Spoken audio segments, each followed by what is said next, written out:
voted for him in recent years for various reasons, even if they were good, even though Joe Embiid is having a spectacular year.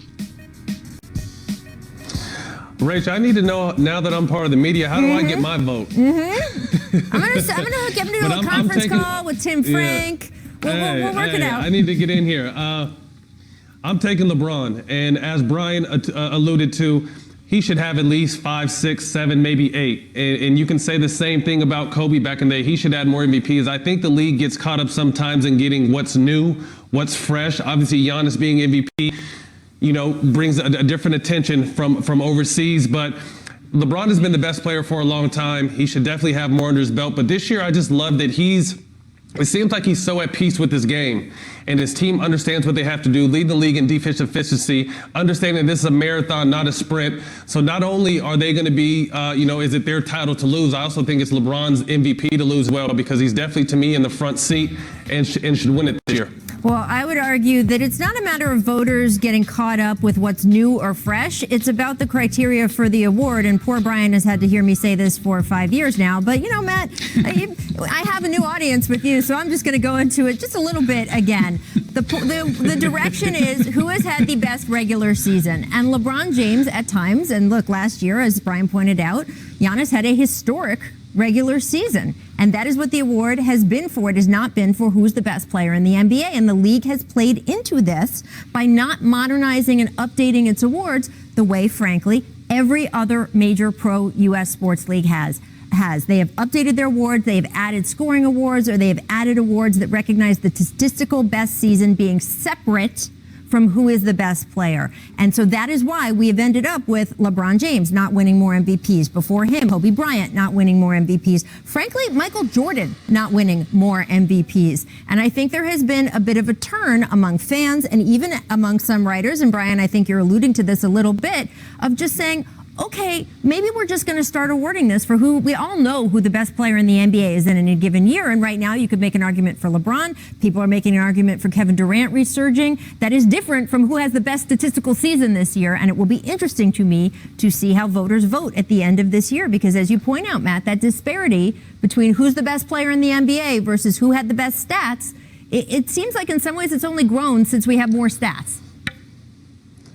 It's tough for me, as a former player, and this is all due respect to Giannis because he does have great regular seasons, but if you can't go to the MVP in the playoffs when it really counts, when the world is watching, when everything is on the line, how can you consistently continue to win MVP? LeBron is someone you can go to. KD is someone you can go to. Luka is someone you can go to. So I'm not knocking Giannis because his regular seasons have been off the charts, but as a player and guys and how we talk in the locker room, if you can't go to an MVP down the stretch in a playoff game, how is he MVP?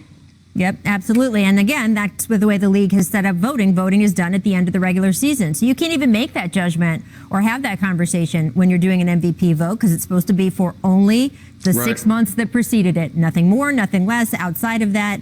And again, I wonder if that is going to change, if the league is going to make a change or if voters are just going to start changing it for them. All right, next up, our next jump ball. Who is the more promising rookie? Number 1 overall pick, Anthony Edwards, or number 2, James Wiseman? Start us off, Matt. What do you think? I think obviously both have a lot of talent, but I'm going to give the edge to Wiseman because of the organization he's in. Organization means so much to young players, and when he's going into an organization of Golden State who just came off one of the greatest runs in the history, you have guys like Draymond, and you hear every day getting a chance to play with Steph, Coach Kerr, and just that organization. I give him the upper hand because Minnesota's been in shambles for a lot of years with ownership, management, coaches in and out, and they're just a losing franchise. So I'm giving the edge to Wiseman, although I love Anthony Edwards and what he's been able to do thus far in this young season. Yeah, and Andrew Wiggins alluded to it this week. Andrew Wiggins is incredibly close to Ryan Saunders, very close to a lot of people in the Wolves organization, but he just said the way the organizations run are just different, and he's the guy to have an objective view on that. You're asking me who the most promising rookie is. I am blown away by the promise of James Wiseman. I think that his ability to do things at his size, to shoot, he's got great hands, he's got great feet. Edwards is averaging more points. He's not shooting a good percentage. That happens to rookies. I'm not looking at the stats. And Wiseman recently was sent to the bench because of defensive problems. But in terms of pure promise, I am with Matt.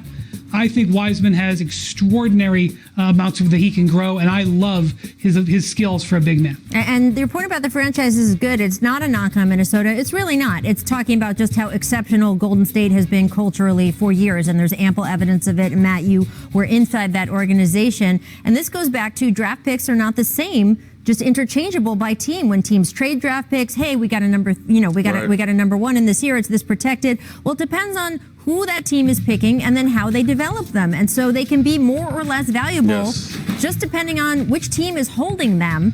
And the development of James Wiseman, we know is going to be good because we know what Golden State can do with young players. We've watched Draymond just for one in these two games, right, Matt? Yeah.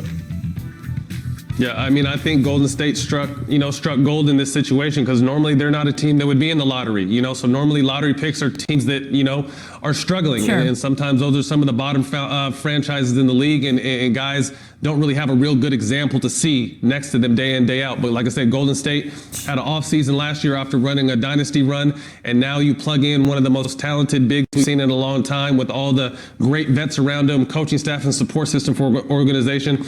I'm excited to see what James Wiseman develops into in the next handful of years. Again, the Draymond Green development program is really up and running there in Golden State. You can watch it every time those two are on the court together. Absolutely. Coming up, guys, the Nets Big Three have been logging a lot of minutes